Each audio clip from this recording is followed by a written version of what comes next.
Let's talk about attention management in Overwatch. This is what you're paying attention to, what your opponent's paying attention to, and especially manipulating what your opponent's paying attention to in order to gain an advantage. So this first example we have the Valiant doing a treehouse strat on Anubis, and we got the Gladiators running the good old classic dive. As they roll out here, you can see by that rollout, Valiant knows that they're over here. The Gladiators are over there. Maybe not everyone, but if you see the D.Va and the Winston especially, the Matrix and the Bubble, this is what's going to let the Gladiators get through this choke.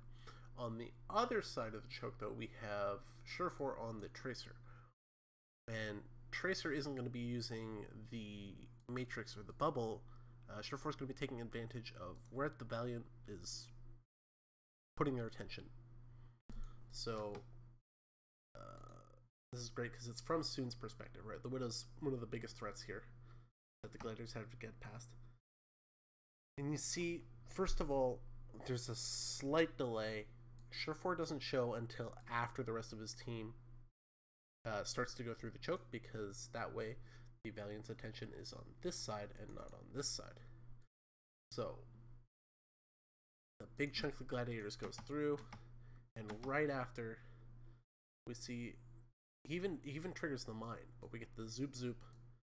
Surefour's in, Gladiators are in, and they didn't have to put any extra resources to getting someone on this side as well as the rest of the team on this side. So now that the Gladiators kind of have like a fork set up on both sides of the map, they didn't have to put anything else to get into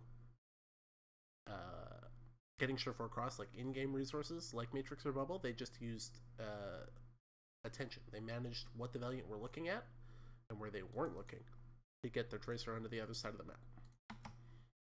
And then they do some other awesome stuff to stage a nice dive, and blah blah blah. Gladiators again, actually. This is on Horizon Lunar Colony. They're trying to get both the Tracer and the Sombra onto the point to apply some pressure there, force rotation out of the shock. You can see Silk Thread's already through, but Shaz is having some trouble. So he gets spy check there by Nevix, forced to retreat. See Big Goose come across, heal him up. So the Shock know you have the Mercy and the Sombra in there, but they don't know, like, are they going to get dived here? Are they just trying to get around? What's going on? Maybe they do know, who knows. But you see Bishu pop out. He does Matrix a little to help Shaz get through, but it's mostly like Fisher and Bishu both peek here, right? Architect takes a look, wants to be aware of, like, are they getting dived here? But while the tanks peek out, Shaz makes a break for it, and he does pop the Widow Mine, gets decloaked, but it gives him just enough time to throw a translocator and get out. It's a split second, but Architect's not looking on the right side. He's looking at where the tanks are. He's worried about getting dived. And in that split second, while he's looking at the tanks, his attention is on the tanks, Shaz gets through. They actually do the very similar play, little variation of it, on the overtime push. So we have same thing. We have the tanks on this side, Shock set up top. Silk Thread and Shaz are over on the other side. So again, we have people over here, people over here. Where does the defense pay attention to? And we see a great soft dive out of Fisher. So Shaz also does a nice job mixing up his pathing, going on over here as opposed to this side. So we have Bishu matrixing here, Fisher doing just a pure distraction jump. This isn't even close to landing up here. He has no intention of going up there. What he's doing is saying, hey, look at me. And Shock obliges him, and they shoot at him. But he just drops Bubble, walks back, uses cover, gets matrixed out. All that was to get Shaz in position. And I think Silk Thread made a breakthrough too, yeah. Silk Thread and Shaz both got through, and now they're in a position to pressure the point, or make a flank. So it's just gladiators managing the Shock's attention, where they're looking, where they're paying attention to get better positioning.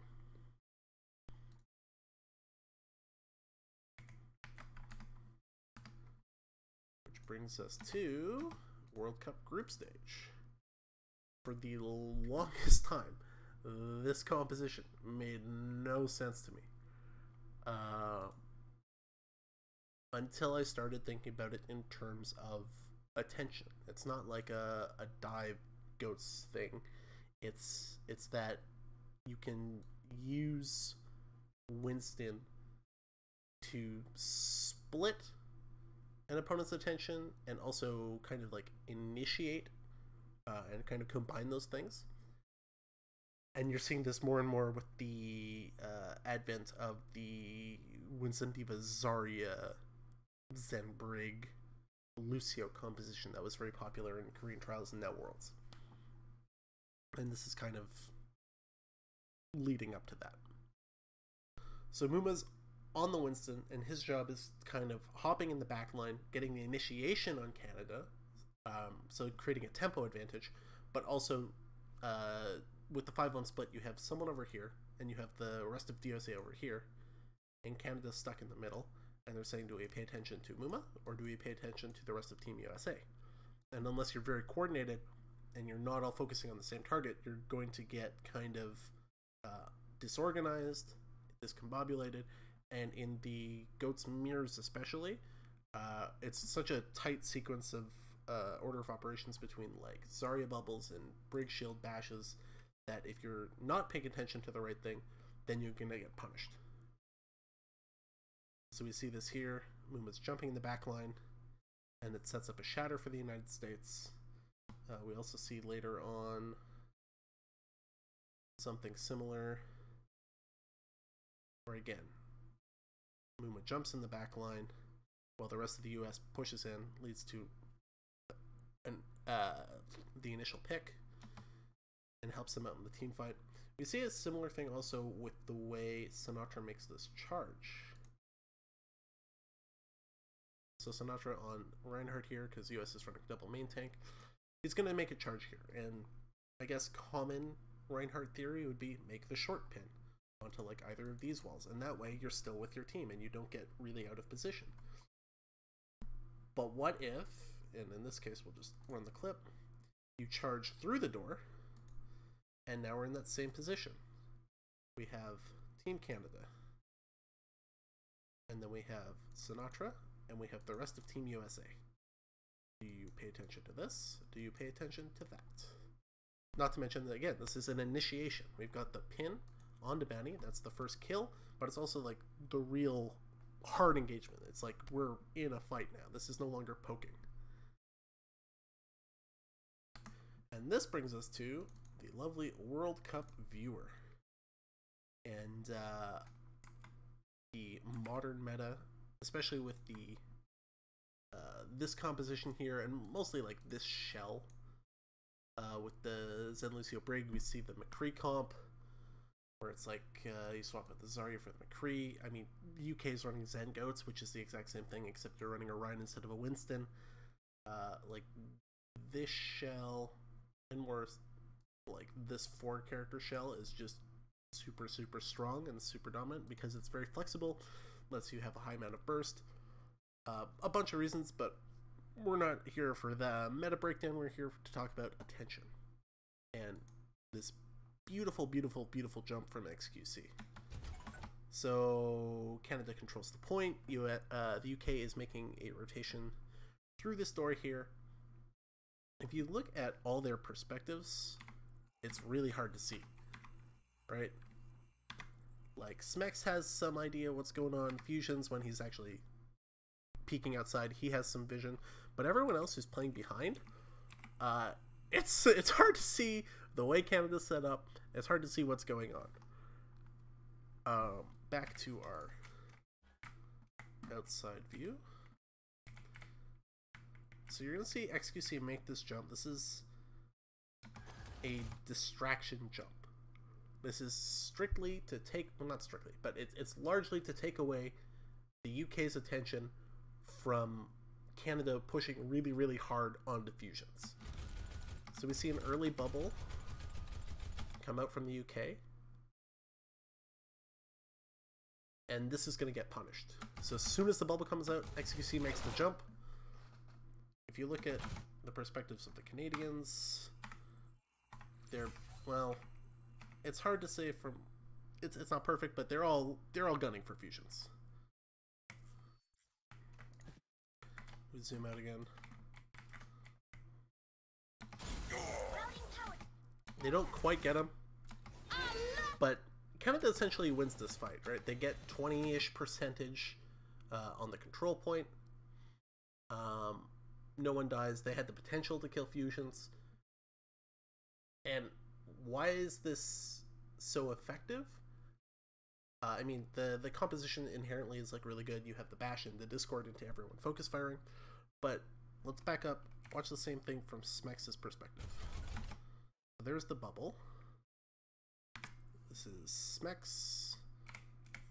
Just slow this down. Jump. And he looks up.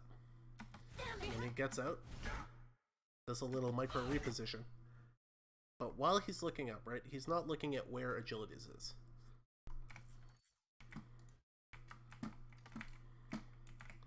So Agilities was hugging this wall here. So he's playing out of vision. Like he's really LOSing a lot of what the UK can see. It's very hard to like, it's at an off angle, right? Agilities is here, and then he comes in, goes for the shield bash on diffusions. It's one of Smex's responsibilities to kind of soak that shield stun from your main tank, right? If you soak that stun, then fusions can shield you. Once you get discorded, if you stun the Reinhardt, now that big shield is gone. And even though you have Defense Matrix does not stop Winston or Zarya or Agilities from like just wailing on your tank. And the big thing is this: Smex is distracted, misses the body block on the shield stun. And it's because he's looking at XQC on that jump. We see, on the other hand, like Note comes in, soaks the stun for Agilities, saves his life. So, undistracted Diva, distracted Diva. I think with the viewer now, you're going to explore this concept so much more. Like, we can go through and take a look at all the individual perspectives, and it really lets you break down not just like the cooldowns and the positioning and everything, but it's like literally what people are looking at any given moment, what they're valuing in the moment, like what they're directing their attention to. And it's something that has always been part of the game, but it's just been a little underexplored, and I wanted to just kind of draw some attention to that topic.